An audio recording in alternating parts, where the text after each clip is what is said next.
Hello guys, welcome to back our channel the exams पे। तो guys आज हम लोग करने वाले हैं सीआई एंड एसआई साधारण ब्याज एवं चक्रवृद्धि ब्याज, जो कि आपके किसी भी एग्जाम में कॉम्पिटिटिव एग्जाम में आता ही आता है क्वेश्चंस। और काफ़ी लोगों को काफ़ी दिक्कत होती है सॉल्व करने में। क्वेश्चंस भी कुछ ऐसे तरीके से डिजाइन होते हैं कि कुछ क्वेश्चंस में काफ़ी दिक्कत होती है, जैसे इंस्टॉलमेंट वाले हैं और भी जो क्वेश्चन होते हैं उसमें काफ़ी दिक्कत होती है स्टूडेंट्स को, और काफ़ी लोग स्किप कर देते हैं। लोग इसको जो क्वेश्चन आते हैं एसआई सीआई के उनको छोड़ देते हैं, कहते हैं कि नहीं करना ही नहीं है। तो अगर आप बिगनर हैं, आपने अगर तैयारी शुरू की है तो आप ज़रूर देखिए। अगर आपने पहले से पढ़ा हुआ है तो आप नहीं भी देख सकते हैं हमारे साथ। जिन लोगों ने अभी तैयारी शुरू की है और वो चाह रहे हैं कि सीखना चाह रहे हैं कि मुझे समझ नहीं आ रहा है, तो मैं आपको उस तरीके से ही बताऊंगा जैसे मैंने सीखा था, मुझे भी नहीं आता था। तो ट्राई टू अंडरस्टैंड।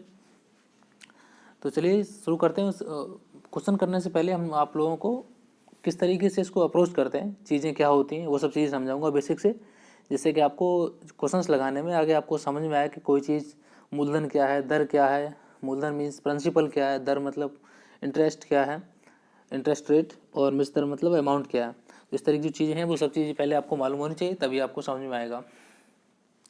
तो चलिए समझ लेते हैं। सबसे पहले आपने मान लो एक बेसिक एग्जांपल ले लेते हैं। जैसे आपसे आपके किसी दोस्त ने बोला कि मुझे 1000 रुपये दे दो, आपसे 1000 रुपये मांगे, तो आपने कहा बिल्कुल दे दूंगा, दोस्तों में है चल जाता है। तो आपने कहा 1000 रुपये तो मैं दे दूंगा, लेकिन मैं 100 रुपये तुमसे एक्स्ट्रा लूँगा। 1000 रुपये दे के मैं तुमसे 100 रुपये एक्स्ट्रा देने पड़ेंगे आपको वापस। मतलब 100 रुपये, 1000 रुपये तो आप दे रहे हैं, मतलब उसको आपने बोला है कि अगर आप वापस जब करोगे तो मुझे 1100 रुपये दोगे तो मैं दूंगा। तो उसको ज़रूरत थी, उसने बोला ठीक है दे दूंगा वापस, लेकिन अभी मुझे ज़रूरत है तो अभी दे दो। तो आपने दे दिया 1000 रुपये। जब आपने ये 1000 रुपये उसको दे दिए और जब उसको रिटर्न करने थे 1 साल में, या जब भी उसको टाइम आपने दिया था तो उसको रिटर्न करना था, तो उसने आपको कितना रिटर्न किया? 1100 रुपये। कितना रुपये एक्स्ट्रा रिटर्न किया? 1000 रुपये, सॉरी 100 रुपये। तो जो 100 रुपये है यही क्या हो गया? यही हो गया इंटरेस्ट या ब्याज। जो आपने ब्याज ले लिया, 1000 रुपये दिए थे उस पर 100 रुपये आपने क्या ले लिया? 100 रुपये ब्याज ले लिया। जैसे तो अगर ब्याज की दर क्या होती है? जो रुपये आपने एक्स्ट्रा लिए हैं, कितने लिए? 100 रुपये लिए। तो 100 रुपये किस पे, कितने रुपए आपने दिए थे? 1000 रुपये। तो आपको कितना फ़ायदा हो गया? 100 का। तो आपने दर दर निकालने के लिए, या रेट इंटरेस्ट रेट कितना होता है, इसके लिए निकालने के लिए क्या करते हैं? 100/1000 इंटू 100, क्योंकि ये जो रुपए हैं वो ये आ गए, ये क्या होना, ये आ गए। इसको काट करेंगे 2 से, ये 2 जीरो चले जाएंगे, 1 जीरो से चला जाएगा। कितना परसेंट आ गया? 10%। तो मतलब आपने कितने परसेंट पे दिया था? 10% पे दिया था। तो इस तरीके से कुछ क्वेश्चंस होते हैं।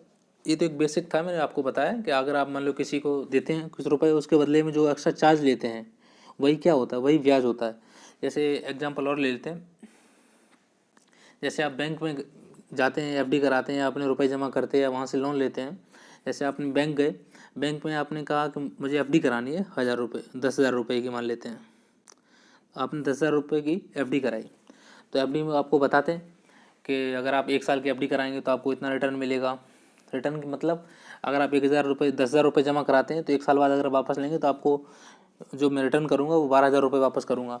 तो मान लेते हैं कि ऐसे 1000 रुपये उसने जमा किए थे, 1000 रुपये जमा किए, उसको रिटर्न कितने मिले? 12,000 रुपये। 12,000 रुपये उसको रिटर्न मिले। तो उसको कितना रुपये एक्स्ट्रा मिला? एक्स्ट्रा कितना रुपये मिला? 2,000 रुपये। 2,000 रुपये एक्स्ट्रा मिला।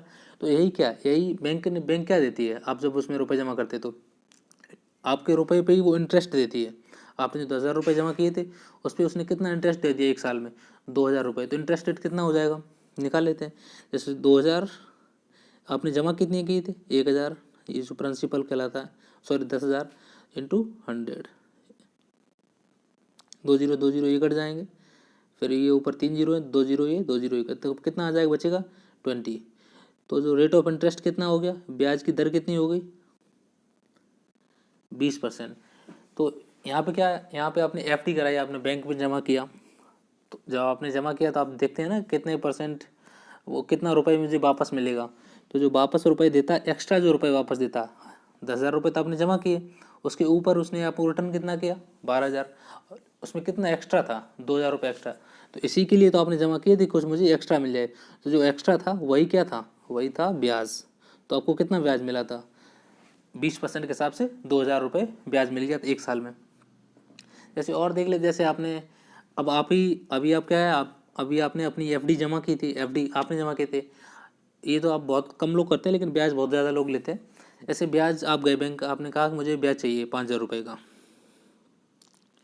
तो आपने 5,000 रुपये का ब्याज मांगा बैंक से। तो अब ऐसा तो है नहीं कि बैंक आपको कहेगी 5,000 रुपये ले जाओ और 5,000 रुपये मुझे वापस कर जाना आज के 1 साल बाद, 2 साल बाद, जितने दिन आपकी ज़रूरत है। कुछ चार्ज लेगी ना, वो बोलते हैं ना कि मुझे 10% चार्ज चाहिए, रेट ऑफ इंटरेस्ट, ब्याज। सबने सुना होता है कि लोन लोगे तो उस पर ब्याज लगता है। तो जो मान लेते हैं, उसने बोला कि आप 5,000 रुपये भी ले जाओ, आपको 10% ब्याज की दर पे मैं दूंगा। मतलब 1 साल में जो ब्याज लगेगा, अगर आप 1 साल बाद जमा करते हैं वापस आगे, तो आपको 10% ब्याज देना पड़ेगा। मतलब 5,000 रुपये जो आपने लिए हैं उस पर 10% ब्याज देना पड़ेगा। तो 5% का 10,000 के 5% जो 5,000 रुपये है, इसका 10% कितना होगा, 10% निकाल लेते हैं, 2 जीरो कट जाएंगे, तो ये 10 ये और ये कितना हो जाएगा 500। तो आपको ब्याज कितना देना पड़ेगा, 500 रुपये। तो 1 साल बाद आपको वापस कितना करना पड़ेगा, 5,000 रुपये लिए थे, 500 रुपये आपको ब्याज देना पड़ेगा। तो कितना रुपये हो जाएगा, 5,500 रुपये। तो जब 1 साल बाद आप अगर वापस करने जाएंगे बैंक को, तो आपको कितना वापस करना पड़ेगा, 5,500 रुपये। तो यही क्या हो गया, इसमें जो ब्याज है वो कौन सा है, 500 रुपये ब्याज हो गया, या 10%। दर क्या होगी, दर, इसको दर होते, ब्याज की दर कितनी हो गई, 10%। तो ब्याज की दर, जो दर होती है वो क्या होती है, ब्याज की दर या इंटरेस्ट, रेट ऑफ इंटरेस्ट क्या होता है, जिसपे बैंक आपको देती है। अब बैंक ने बोला मैं आपको 10% देता हूँ, 12% पे देता हूँ, जितना वो एक्स्ट्रा चार्ज करती है उसी को परसेंटेज में रेट ऑफ इंटरेस्ट बोलते हैं। और जो रुपए में होता है, अमाउंट में होता है, तो उसको क्या बोलते हैं, इतना उसने ब्याज ले लिया या दे दिया। तो इस तरीके के क्वेश्चंस आपने सुने होंगे, देखे होंगे। ये बेसिक था, मैं आपको बस ये समझाना की कोशिश कर रहा हूँ कि इसमें जो ब्याज होता है वो क्या होता है। जिसमें जो ई होता है इसको क्या बोलते हैं मैं एक बार लिख के आगे समझा देता हूँ। जैसे मैं जो शुरू में मैं वैल्यू देता हूँ, जैसे मैंने दी कोई वैल्यू 5,000 रुपये ऐसी दी मैंने, इसको क्या बोलते हैं, इसको बोलते हैं मूलधन, इसको बोलते हैं मूलधन, मूलधन या प्रिंसिपल, ठीक है ना। उसके बाद जो आप जब आप उसको रिटर्न करते हैं, यहाँ पे 500 रुपये आपने ब्याज दिया था, तो आपने रिटर्न कितना किया था, 5,500 रुपये। तो जो आपने 5,500 दिया था, इसको क्या बोलते हैं, मिश्रधन, इसको क्या बोलते हैं, मिश्रधन। और इसको क्या बोलते हैं, ब्याज। ब्याज क्या है, यही ब्याज है, क्या, 500 रुपये। अगर यहाँ पे जो 10% दिया था, तो 10% ब्याज लगा था ना, तो इसको क्या बोलते हैं, ब्याज की दर। जो रेट ऑफ इंटरेस्ट होता है, ब्याज की दर, इसको क्या बोलते हैं, ब्याज की दर। ब्याज की दर कितनी है, 10% यहाँ थी। तो जो रुपये हम कहीं से लेते हैं, बैंक से जो लेके आते हैं, उसको क्या बोलते हैं, मूलधन, मूलधन या प्रिंसिपल। और जो उस पर रेट ऑफ चार्ज लगता है, रेट ऑफ इंटरेस्ट लगता है, उसको क्या बोलते हैं, ब्याज की दर। जहाँ से उधार लिया है तो वो बताता है ना, आप पूछते हैं उससे कितनी ब्याज की दर आप लोगे 1 साल पे, तो बोलता है 10%, 20%, तो उसी को क्या बोलते हैं, ब्याज की दर। और अगर अमाउंट में है तो उसको ब्याज बोल देते हैं। और जो आप टोटल उसको रिटर्न करते हैं, उसमें क्या होगा, मूलधन होगा, मूलधन और प्लस ब्याज उसमें जोड़ के जब आप उसको वापस करने जाते हैं 1 साल बाद, तो उसको क्या बोलते हैं, मिश्रधन। क्योंकि मिश्रधन क्यों बोलते हैं, क्योंकि इसमें प्रिंसिपल भी होता है और ब्याज भी होता है, इसलिए इसको प्रिंसिपल बोलते हैं, मिश्रधन बोलते हैं, या अमाउंट भी बोलते हैं। इंग्लिश में अगर आप चाहें तो अमाउंट बोलते हैं। तो इस तरीके से क्वेश्चंस होते हैं। तो आपको आई होप समझ में आया होगा कि मूलधन क्या होता है, ब्याज क्या होता है, ब्याज की दर क्या होती है, और मिश्रधन क्या होता है। तो ये चीज़ें सबसे पहले आपको मालूम होना चाहिए। उसके बाद साधारण ब्याज और जो चक्रवृद्धि ब्याज है, या ये कंपाउंड इंटरेस्ट और सिंपल इंटरेस्ट है, वो आपको समझ में आएंगे। तो ये चीज़ें आई होप समझ में आई होंगी आपको, कि मैंने काफ़ी बेसिक समझाने की कोशिश की है। फिर भी मैं आपको वर्ड्स में समझा देता हूँ। जो जैसे आप बैंक से जो रुपए उधार लेके आते हैं, उसके ऊपर जो बैंक आपके ऊपर चार्ज करती है कि मुझे आप अभी 10,000 रुपये लेके जाइए, मैं आपको 10% ब्याज लूँगा। तो उसके बाद आप जमा करने जो बाद जाते हैं, जो बैंक चार्ज करती है उसी को क्या बोलते हैं, ब्याज की दर। जो उसको आप वापस करने जाते हैं लास्ट में 1 साल बाद, तो उसको बोलते हैं क्या, मिश्रधन। और जब लेके आते हैं तब उसको क्या बोलते हैं, उसको बोलते हैं मूलधन, ठीक है ना। तो चीज़ें ये आप आई होप आपको समझ में आई होंगी। तो ये चीज़ें अगर आपको समझ में आई तो अभी आपको आगे की चीज़ें समझ में आएंगी। तो चलिए आप समझाते हैं। अब ब्याज भी 2 तरीके के होते हैं। अब ब्याज कौन कौन कितने तरीके होते हैं, 2 तरीके के ब्याज भी होते हैं, ठीक है ना। तो कौन कौन तरीके के ब्याज होते हैं, एक तो होता है साधारण ब्याज,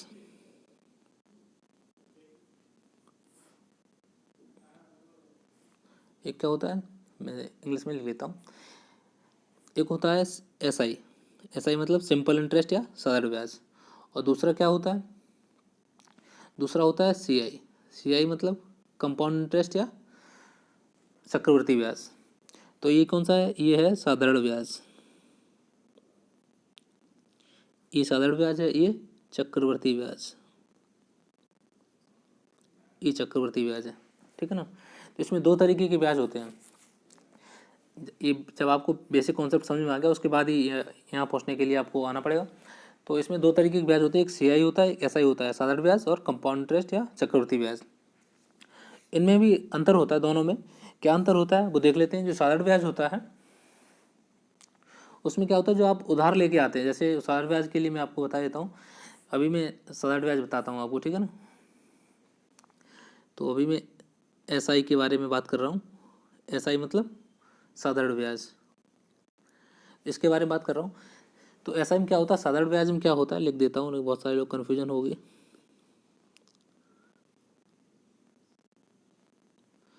साधारण ब्याज, तो साधारण ब्याज में क्या होता है, अगर आप मान लेते हैं 1000 रुपये उधार लेके आए कहीं से, बैंक से लेके आए, मान लेते बैंक से ही लेके आए, तो बैंक से आप 1000 रुपये लेके आए उधार, तो उसने बैंक से आपने कहा मुझे 3 साल के लिए चाहिए, तो कितने समय के लिए लेके आए आप, कितने समय के लिए लेके आए, T समय के लिए,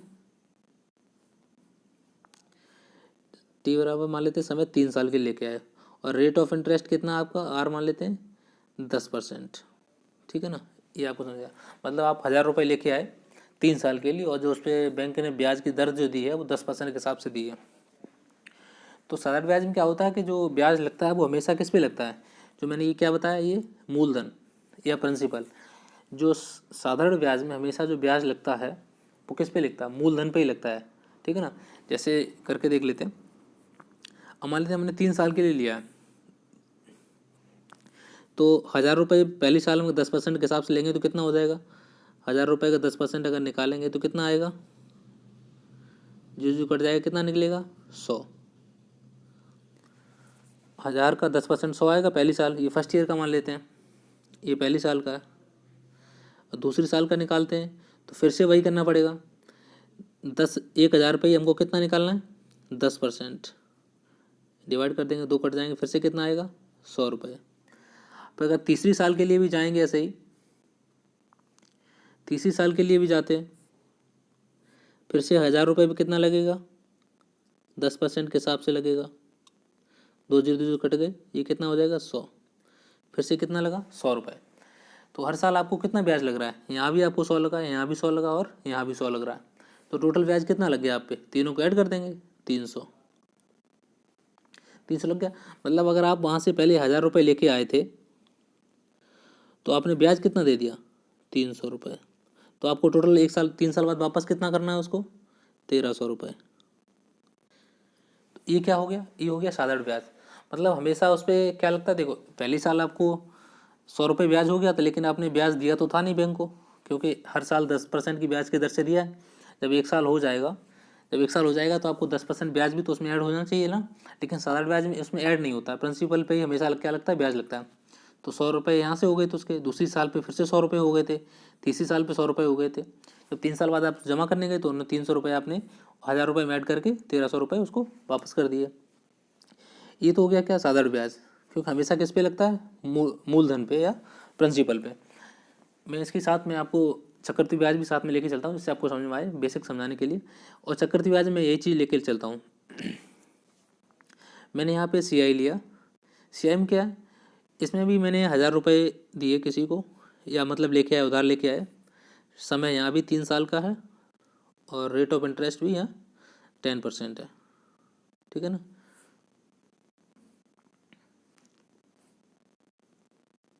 टेन परसेंट है, लेकिन इसमें क्या होगा वो आप अभी देखेंगे। मैं 10% के हिसाब से लाया, तो मैं फर्स्ट ईयर में, इसमें क्या होता है, इसमें ब्याज पे भी ब्याज लगता है। मतलब फर्स्ट ईयर में पहले मैं चालू करके बताता हूँ कैसे लगता है। जैसे मैं लेके आया, 1000 रुपये थे, तो 1000 रुपये पे पहली साल में 10% के हिसाब से कितना चार्ज लगेगा, इधर निकाल लेता हूँ मैं थोड़ा सा। अगर 10% निकालेंगे 1000 का तो कितना आएगा, अभी निकाला ही था, फिर भी मैं आपको बता देता हूँ कितना आएगा, 100। 100 आएगा। तो अगर 1000 रुपये पहले साल थे तो उस पर पहले साल में ब्याज कितना लग जाएगा? 100 रुपये। तो वो 1 साल बाद रुपये कितने हो जाएंगे? 1100 रुपये। 1100 रुपये हो गए। अब क्या इसमें ब्याज हमने ऐड कर दिया, क्योंकि ये तो लेके आए थे 1 साल बाद 100 रुपये, उस पर ब्याज लग गया। तो अब वो कितना हो गया टोटल 1 साल बाद? 1100 रुपये। अब क्या होगा? अब इस पर फिर से नहीं लगेगा ब्याज। अब क्या लगेगा? किस पे? 1100 रुपये पे। तो अब 1100 पे फिर से कितना लगेगा? 10%। तो 1100 को 10% निकालें तो कितना आएगा? सॉरी 10% या 1100 लिखना था। तो कितना हो जाएगा? 110। 110 हो गया। अब ब्याज कितना लगेगा? 110। तो इसमें फिर से आपको 110 ऐड करना पड़ेगा। इसमें अगर आप 110 ऐड करें तो कितना हो जाएगा? 0 1 2 1। अब कितना हो गया? 2 साल बाद। ये पहली साल में था, ये किस कौन साल पे था? ये जो था वो पहली साल पे था, और जो ई आया वो दूसरी साल पे आया। अब जब तीसरी साल पे निकालेंगे तो तीसरी साल पे फिर जो निकालेंगे इस पे निकालेंगे, क्योंकि इसमें ब्याज कितना ऐड कर दिया हमने? 110 रुपये। तो अब तीसरी साल के लिए किस पे निकालेंगे? जो हमने टोटल ब्याज और प्रिंसिपल जो ऐड करके 2 साल का निकाला है उस पर निकालेंगे। तो 2 साल को उस पर निकालेंगे तो उसके फिर से निकालते हैं। अब जो कितना आया? 1 2 1 0, इसका 10% निकालेंगे तो 0 0 कट जाएगा, ये कट जाएगा। तो ब्याज कितना आया? 121। अब 121 ही आएगा ना? ठीक है। तो 121 अब इसमें ऐड कर देंगे, फिर से इसमें ऐड कर देंगे, क्योंकि इसमें भी ऐड करना ना। तो 121 हमने इसमें फिर से ऐड कर दिया तो कितना हो जाएगा? 1331। तो आपको इसमें कितना देना पड़ा? टोटल कितना हो गया? आप 1000 रुपये लेके आए थे, ठीक है ना? आपको कितना रिटर्न करना पड़ा? 1331 रुपये। और आप इसमें कितना कर रहे थे? केवल 1300 रुपये। क्यों? क्योंकि आपको यहाँ हर बार प्रिंसिपल पे ही आपको देना पड़ा था, क्योंकि यहाँ भी आपने 1000 रुपये भी दिया, यहाँ भी 1000 रुपये भी दिया और यहाँ भी 1000 रुपये भी दिया, तो तीनों साल।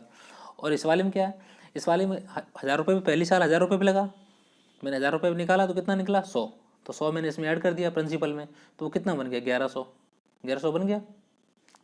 तो जो 1100 बना, 1100 पे फिर से मैंने यहाँ पे लिया, 1100 का 10% निकाला तो वो कितना निकला? 110। जो 110 निकला वो फिर से मैंने ऐड कर दिया, किसमें?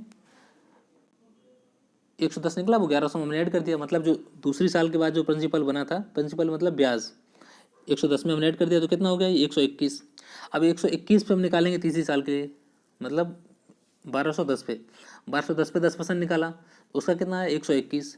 तो 121 फिर से मैंने ऐड कर दिया तो वो कितना बन गया 3 साल बाद? 1331। और यहाँ पे आपका कितना बना था? 1300 रुपये।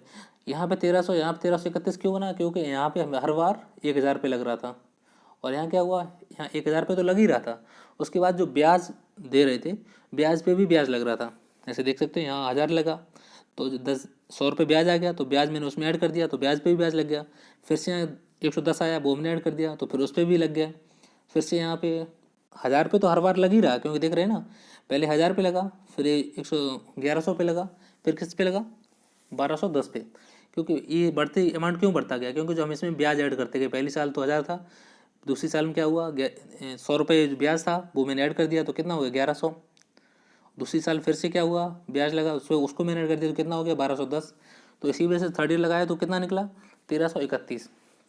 तो चक्रवृद्धि ब्याज में साधारण ब्याज में जो डिफरेंस होता है, बेसिक डिफरेंस वही होता है कि चक्रवृद्धि ब्याज में क्या होता है कि ब्याज पे ब्याज लगता है। जैसे पहली साल पे मैंने इसमें लिया 1000 रुपये लिया मैंने, तो पहली साल में कितना बनेगा? 10% के हिसाब से 100 रुपये। तो 1000 रुपये तो ब्याज लगेगा ही लगेगा 10%। जो 100 रुपये उस पर भी 10% ब्याज लगेगा, ठीक है ना? तो इसमें यही अंतर होता है, हर बार लगेगा, जितनी बार आप करेंगे तो उसमें ब्याज बढ़ता जाएगा। इसीलिए जो चक्रवृद्धि ब्याज होता है वो आपको महंगा पड़ता है। तो आई होप ये चीज़ें आपको समझ में आ रही होंगी, किस तरीके से मैं आपको समझाने की कोशिश कर रहा हूँ। करने की और भी तरीके हैं, फिर भी मैं एक समझा देता हूँ, क्योंकि अगर आपको समझ में आ गया, जैसे मान लेते इस पिछला ही वाला मैं समझा देता हूँ, सीआई वाला, क्योंकि ऐसा ही तो आपको समझ में आ गया होगा। सीआई वाला समझा देते। जैसे मान लेते हैं आप 1000 रुपये लेके आए,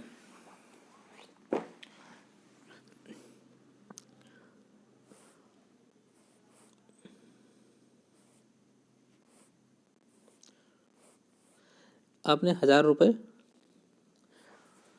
उधार लिए, ठीक है, 10% के रेट पे। 10% के रेट पे लेंगे तो 10% रेट पे इसके कितना हो जाएगा? 100 रुपये। 100 रुपये हो जाएगा, मैंने अभी निकाला था। तो ये कितना हो जाएगा, 1 साल बाद ये कितना हो जाएगा, 1100 रुपये। अब 1100 पे फिर से 10% लगेगा, तो इसका 10% कितना होगा, 110। इसमें 110 ऐड कर देंगे तो ये कितना हो जाएगा, 1210। अब इस पर फिर से 10% लगेगा, 3 साल के लिए होता था ना, तो इसका 10% कितना होगा, 121।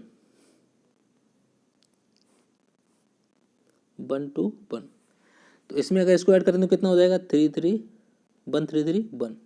तो 3 साल बाद कितना हो जा रहा है, कोई चीज़ कितने की थी पहले शुरू में, 1000 रुपये की, मतलब कोई चीज़ नहीं थी, कितना उधार लिया था मैंने, 1000 रुपये। और हमको कितना देना पड़ा 3 साल बाद, 1331। और ये क्या था, ये CI है, मतलब चक्रवृद्धि ब्याज। साधारण ब्याज में क्या था, साधारण ब्याज में हमने 1000 लिया था और हर बार मुझे 100 रुपये एक्स्ट्रा देना था, हर बार 100 रुपये एक्स्ट्रा देना था हर साल। तो कितना हो गया था, 1300 रुपये। तो इसमें डिफरेंस देख रहे हैं ना, कितने का आ गया, 31 रुपये का डिफरेंस आ गया। यहाँ डिफरेंस का कोई मतलब नहीं है, बस मैं इसलिए बता रहा हूँ कि ये डिफरेंस इसलिए आया क्योंकि मैंने यहाँ पे मैं 1000 रुपये हर बार ले रहा था, यहाँ ब्याज जो लगा 100 रुपये वो मैंने ऐड कर दिया, फिर यहाँ इस पर जो ऐड लेगा ब्याज लगा वो इसको इसमें ऐड कर दिया, उसके बाद तो लास्ट में आएगा, तो लास्ट में हमको उसको पे ही करना था, तो 1331 हमने उसको वापस कर दिया था। तो गाइस आई होप समझ में आएगा किस तरीके की साधारण ब्याज चक्रवृद्धि ब्याज कैसे निकाला जाता है। तो इसमें अंतर जो है वो आपको समझ में आया होगा किस तरीके से होता है। कुछ चीज़ें और भी हैं वो भी आपको समझाऊंगा, देख लेते हैं और भी चीज़ें जो हैं उनको समझने की कोशिश करते हैं।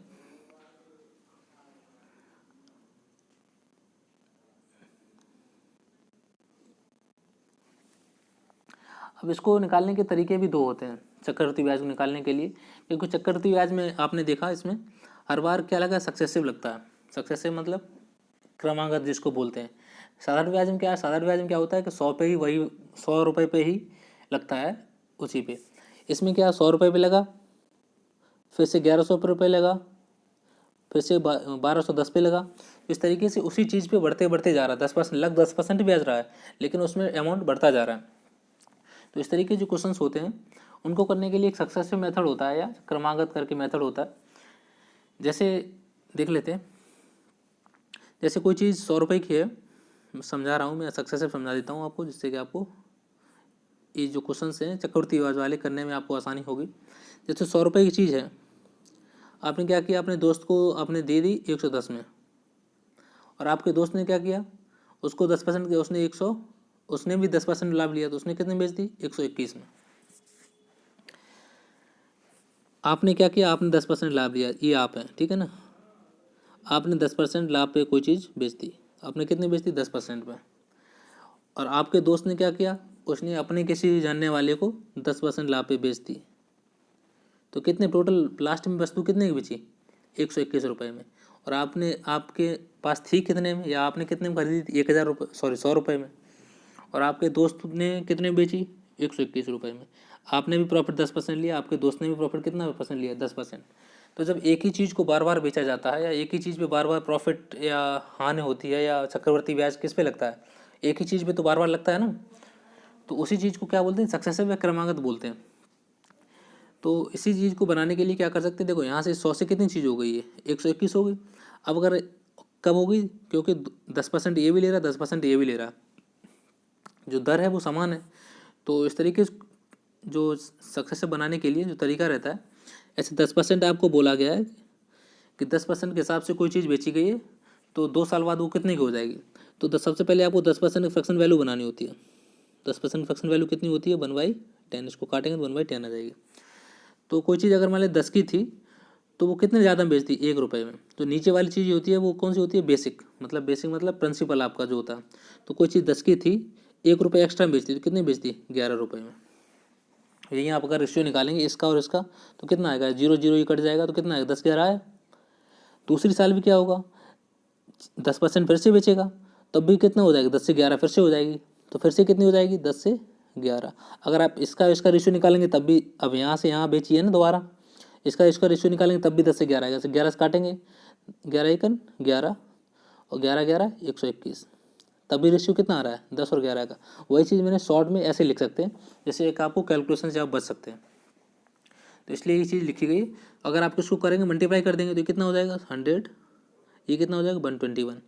तो आप देख सकते हैं शुरू यहीं से हुआ था ना, बहुत सारा।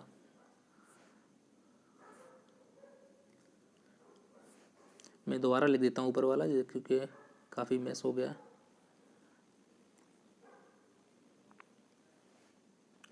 कोई चीज़ 100 की थी, कितने बेची आपने? 110 में। आपके दोस्त ने कितने बेची? 121 रुपये में। क्यों? क्योंकि 10% आप भी ब्याज ले रहे थे, 10% आपका दोस्त भी ब्याज ले रहा था। तो उसी चीज़ को ऐसे निकालने से अच्छा है, ऐसे निकालेंगे तो आपको आसान रहेगा, क्योंकि यहाँ तो 10% दिया है। कभी कभी ऐसा होता है 6/4% दे दिया है, तो आपको कैलकुलेट करने में काफ़ी दिक्कत होगी। यहाँ पे 100 नहीं दिया होगा, मान लो 10,525 दे दिया है, तो कैलकुलेट करने में काफ़ी दिक्कत होती है। अगर इस तरीके से लिखा होगा तो आप यहाँ से फ्रैक्शन वैल्यू आराम से बना लेंगे, उसके बाद इस तरीके से बनाएंगे तो आप निकाल सकते हैं। तो इसलिए ये सक्सेसिव मेथड होता है। और भी देख लेते हैं, यहाँ 10% था, मान लेते कोई और परसेंट दे दी होती, मान लेते हैं 20% दे दिया कि 2 क्रमागत वृद्धि हुई 20% की, ठीक है ना। तो 20% फ्रैक्शन वैल्यू क्या होती है, निकालना पड़ेगा सबसे पहले। 20 20 5 100, तो 1/5, मतलब कोई चीज़ कितनी थी, 5 की थी, उसने कितनी बेच दी, 6 में। 2 क्रमागत बोला 2 के लिए, तो एक बार तो ये हो गया, दूसरी बार फिर होगा यही 5 से 6, तो कितना हो जाएगा, 5 25 6 36। तो कोई चीज़ 25 से कितनी हो गई, 36। अब आपको लाभ निकालना है, तो आप लाभ निकालने के कितना होगा, 25 की थी 36 की हो गई, तो 9 का लाभ हो गया कितने पे, 25 पे, इंटू 100 कर देंगे। 25 चौक 100, 9 चौक 36, तो कितना आ गया, 36%। तो इस तरीके से आप निकाल सकते हैं, ये सक्सेस मेथड होता है। अब इसको अगर आपको निकालना इसी तरीके से, एक फार्मूला और होता है, वो भी मैं आपको बता देता हूँ किस तरीके से निकालना होता है। ये ब्याज की दर की मान लेते हैं, आप मान लेते हैं आप कहीं से लेके आए, फिर भी चलो मैं एक क्वेश्चन और समझा देता हूँ इससे, जिससे आपको थोड़ा क्लियरिटी मिले। मैं ब्याज वाले क्वेश्चन में इसको रिलेट करके बता देता हूँ, चीज़ एक ही है, बस समझाना ज़रूरी होता है। जैसे मान लेते हैं कोई कितना ले लिया जाए, मान लेते हैं 100 रुपये, 1000 ले लेते हैं।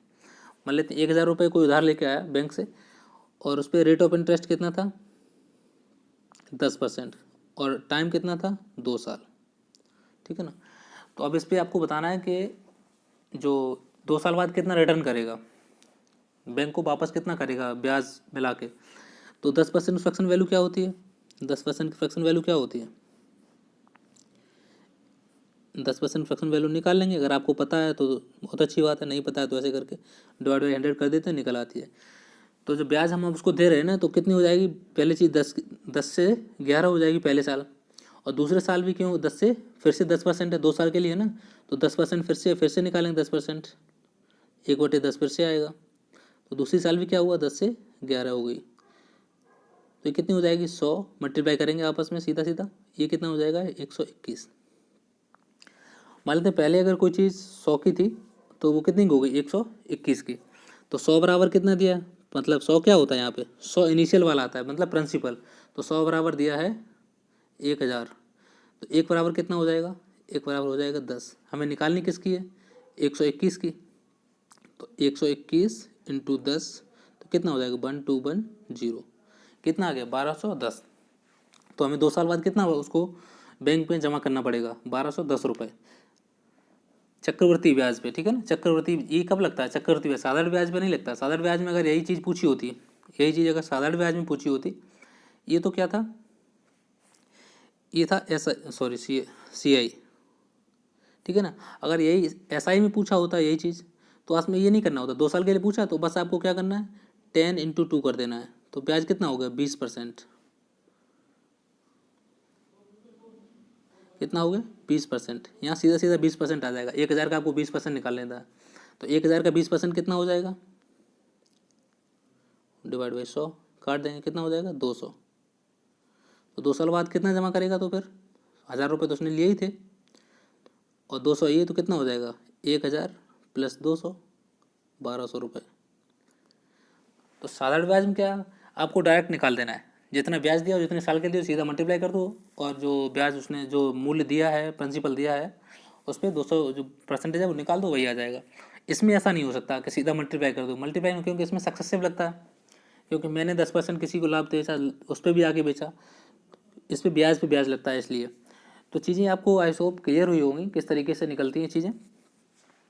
तो अगर क्लियर हुई हैं तो इसके निकालने के चक्रवृद्धि ब्याज के लिए और भी है, मैं आपको बता देता हूँ कि अगर आपको आसानी रहेगी। अगर आपको 1 साल के लिए दिया है तो ब्याज का जो रेशियो हो जाता है क्या हो जाता है फर्स्ट ईयर के लिए, A/B हो जाता है 1 साल के लिए, ठीक है ना। अगर 2 साल के बोला गया हो तो आपको क्या करना है, A/B²। अगर 3 साल के लिए बोला गया हो तो क्या हो जाएगा, A/Q/B।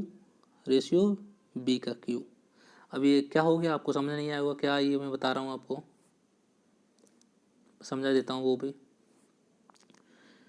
जैसे अभी आपने निकाला था ना, कोई चीज़ अगर 1 साल के लिए 10% पे दी गई है तो 10% फ्रैक्शन वैल्यू क्या होती है, 1/10। तो 1 साल की बात हुई तब तो कोई बात ही नहीं, कितनी हो जाएगी, 10 से 11। अच्छा अगर 2 साल के लिए यही चीज़ दी होती तो क्या हो जाती है, मैंने पीछे निकाली थी ना, 2 साल के लिए कितनी हो गई थी, 2 साल के लिए था 100 से कितना हो गया 121। तो 100 से 121 हुई है जो, इसी का तो स्क्वायर है 2 साल में। इसका स्क्वायर अगर कर देते हैं दोनों का तो कितना आ जाएगा, इसका 100 आ जाएगा, इसका कितना आ जाएगा 121। और 2 साल में यही तो हो जाता है, 100 से 121 ही तो हो गया वही। हाँ इसलिए मैंने बोला कि इसका स्क्वायर हो जाता है। अब 3 साल के लिए चाहिए होता है तो वो भी मैंने आपको पीछे बताया है, देख लेते हैं कहाँ पे।